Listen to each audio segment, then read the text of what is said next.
इसका जवाब तो एपिग्लोटिस होगा, लेकिन ये जो चार ऑप्शन हैं ये भी मैं आपको समझाता चलूँगा। चार ऑप्शन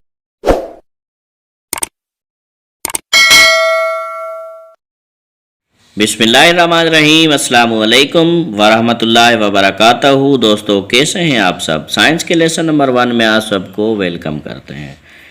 अब पहला क्वेश्चन है कि सर्किल द बेस्ट आंसर। ये चैप्टर नंबर 1 है क्लास 7 एसटीबी की। साइंस पूरी आपको क्लियर कराएंगे, हमारे साथ रहिए दोस्तों। और कंसेप्ट के साथ आप सबको मैं समझाऊंगा।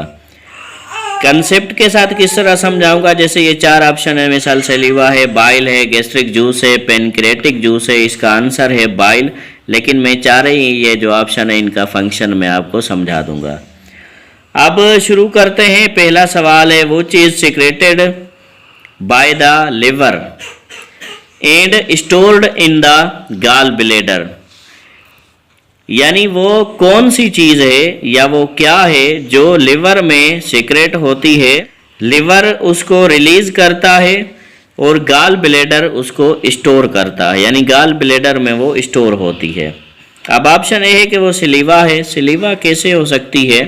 ये कह रहा है कि लिवर उसको रिलीज करता है, लेकिन सलीवा जो है वो तो माउथ के अंदर होती है, मतलब ये नहीं है। Option B gastric juice. Gastric juice जो है वो तो स्टोमक के अंदर होता है, तो लिवर के अंदर गॉल ब्लैडर के अंदर कैसे हो सकता है? मतलब ये ऑप्शन बी गलत है।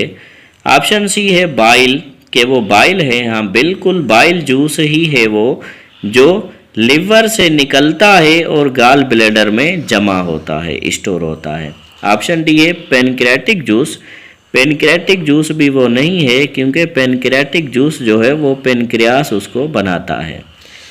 अब क्वेश्चन नंबर 2 है कि where chemical digestion of proteins start. ये सवाल बहुत अहम है कि केमिकल डाइजेशन कहाँ शुरू होती है, लेकिन ये सवाल इतना नहीं है। सवाल है 2 कि केमिकल डाइजेशन प्रोटीन की कहाँ शुरू होती है।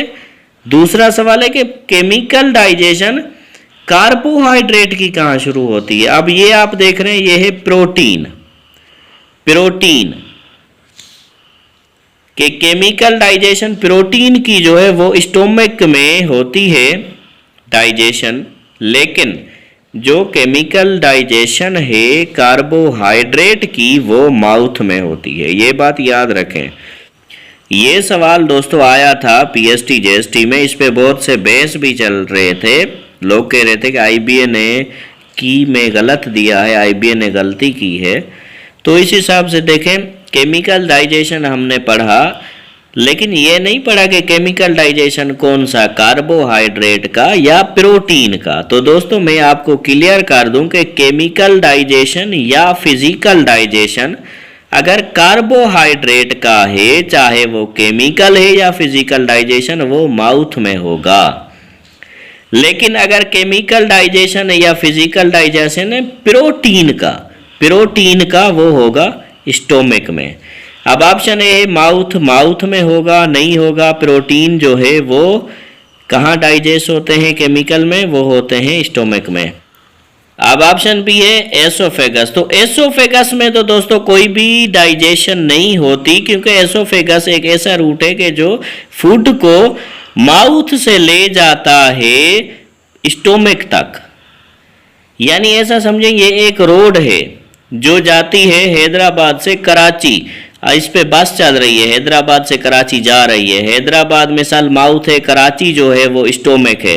तो इसके बीच में जो रोड है वो रोड है, यहाँ पर हम माउथ और स्टोमक के बीच में जो रोड है उसको हम एसोफेगस कहेंगे, कि जिस पर फूड आके माउथ से उतरेगा स्टोमक में। ऑप्शन सी स्टोमक है बिल्कुल। इसका जो प्रोटीन की डाइजेशन होती है, चाहे वो केमिकल हो या फिजिकल, वो स्टोमक में होती है। ऑप्शन डी है स्मॉल इंटेस्टाइन। तो स्मॉल इंटेस्टाइन में बिल्कुल डाइजेशन होती है, लेकिन प्रोटीन की नहीं होती, लिपिड की डाइजेशन होती है स्मॉल इंटेस्टाइन में। तो ये है कि प्रोटीन की केमिकल डाइजेशन वो सिर्फ स्टोमक के अंदर होती है। अब दोस्तों ये 3 जो ऑप्शन है, माउथ, स्टोमक और स्मॉल इंटेस्टाइन, इन तीनों में डाइजेशन होती है। ओसोफेगस में नहीं होती।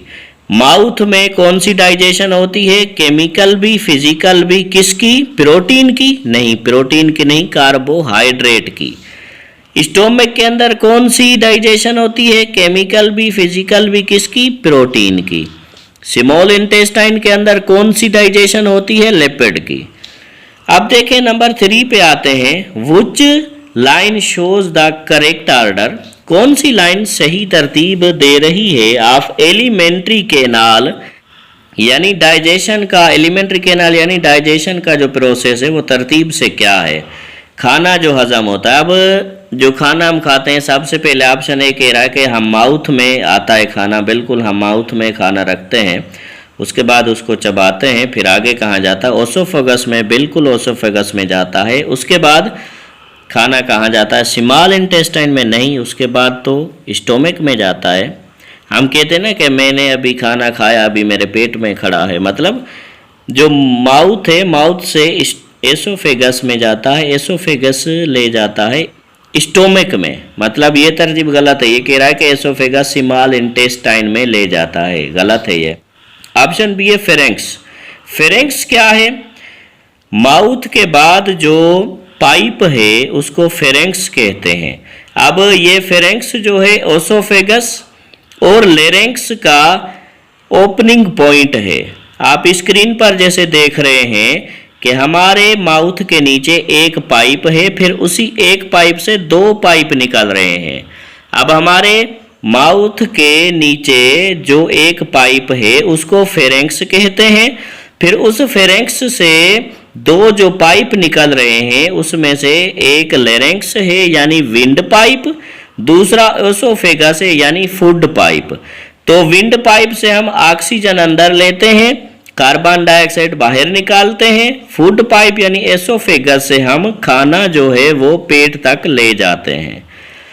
अब ऑप्शन बी में जो आप पढ़ रहे हैं कि पहले खाना फेरेंक्स में जाता है, नहीं पहले माउथ में जाएगा, गलत है ये। ऑप्शन सी भी फेरेंक्स गलत है, पहले माउथ में जाएगा। डी में आ जाए, पहले माउथ में जाएगा, हाँ, फिर एसोफेगस में जाएगा, बिल्कुल, फिर स्टोमक में जाएगा, बिल्कुल, उसके बाद स्मॉल इंटेस्टाइन में जाएगा, बिल्कुल। यहाँ तक तरतीब है, लेकिन मैं आपको पूरी तरतीब बता देता हूँ कि जो खाना है जब हम खाते हैं वो सबसे पहले माउथ में जाता है, उसके बाद ओसोफेगस में जाता है, उसके बाद स्टोमक में जाता है, उसके बाद स्मॉल इंटेस्टाइन में जाता है, स्मॉल इंटेस्टाइन के बाद लार्ज इंटेस्टाइन में जाता है, उसके बाद जो अनडाइजेस्टेड फूड होता है वो एनस से रिमूव हो जाता है।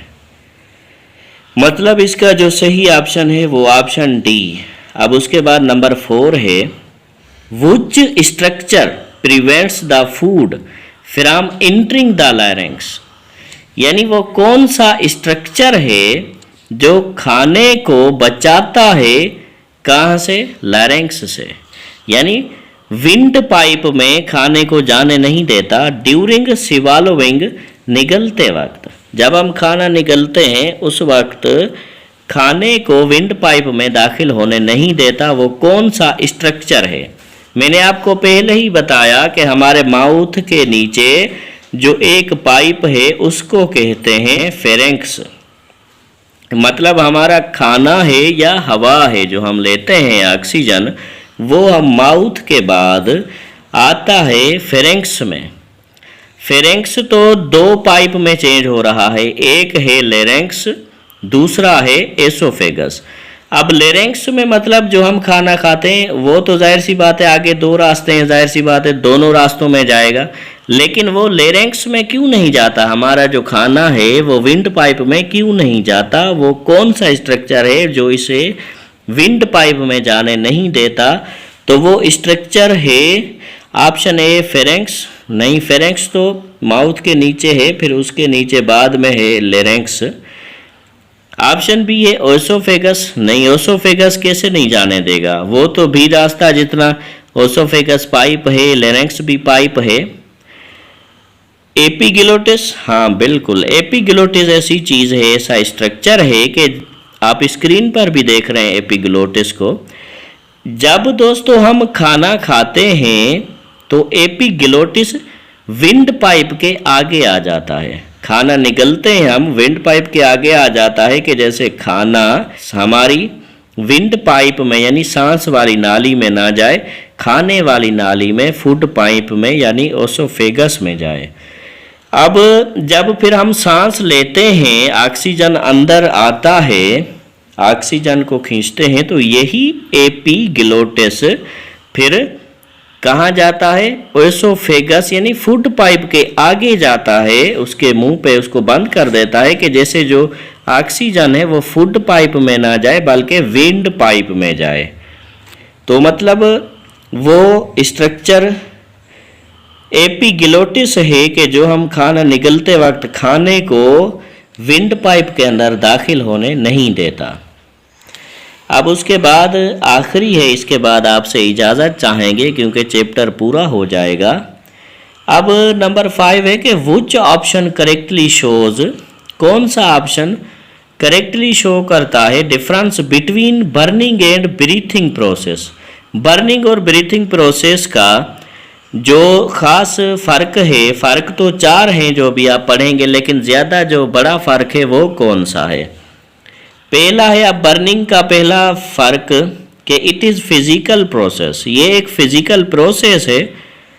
As it forces air into and out of lungs, कि जिसके अंदर हवा आती है फेफड़ों में और बाहर जाती है, मतलब ऑक्सीजन इन होती है और जो कार्बन डाइऑक्साइड है वो आउट होती है। अब यही अब ब्रीथिंग में फ़र्क पड़ेंगे कि it is a chemical process, ये केमिकल प्रोसेस है, यहाँ पड़ा फिजिकल प्रोसेस, जो एज इट बर्न्स फूड, जो खाने को बर्न करती है, जलाती है, in the presence of oxygen, oxygen की मौजूदगी में। ऑप्शन बी है it takes place in all living cells, ये होती है सब लिविंग सेल के अंदर। और ब्रीथिंग में हम पढ़ रहे हैं ऑप्शन बी कि ये कह रहा है it occurs in the respiratory system, कि ये सिर्फ रेस्पिरेटरी सिस्टम सांस लेने वाले सिस्टम के अंदर होती है। तो ये बड़ा फ़र्क है, ये कह रहा है सब सेल के अंदर, ये कह रहा है कि सिर्फ रेस्पिरेटरी सिस्टम के अंदर, ये बड़ा फ़र्क है। लेकिन आगे वाले 2 फ़र्क भी मैं आपको वाज़े बता देता हूँ। अब सी है बर्निंग प्रोसेस का कि इट रिक्वायर्स एनर्जी, कि एनर्जी की यहाँ ज़रूरत होती है। ब्रीथिंग का ऑप्शन ये कि इट रिलीजेज एनर्जी, के एनर्जी ये रिलीज़ करता है। उसके बाद चौथा फ़र्क जो है बर्निंग प्रोसेस का वो ये है कि एंजाइम्स आर नॉट इन्वॉल्व्ड, यानी एंजाइम जो हैं वो इसके अंदर शामिल नहीं होते।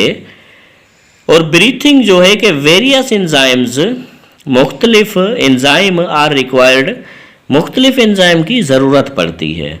दोस्तों आप सबसे रिक्वेस्ट है कि इस वीडियो को लाइक ज़रूर करें। हम आप सब दोस्तों के लिए इतनी मेहनत करते हैं, हमें कुछ दाद दें। इस वीडियो को लाइक करें और प्यारा सा कमेंट करें। और अगर आप चैनल पर नए हैं तो सब्सक्राइब करें। इस वीडियो को अपने दोस्तों के साथ ज़रूर शेयर करें। इंशाल्लाह रोज़ाना साइंस की एक वीडियो अपलोड होगी। पूरा मैं साइंस का जो भी है BPS 5 to 15 इन पूरा सिलेबस कंसेप्चुअली आपको समझाऊंगा।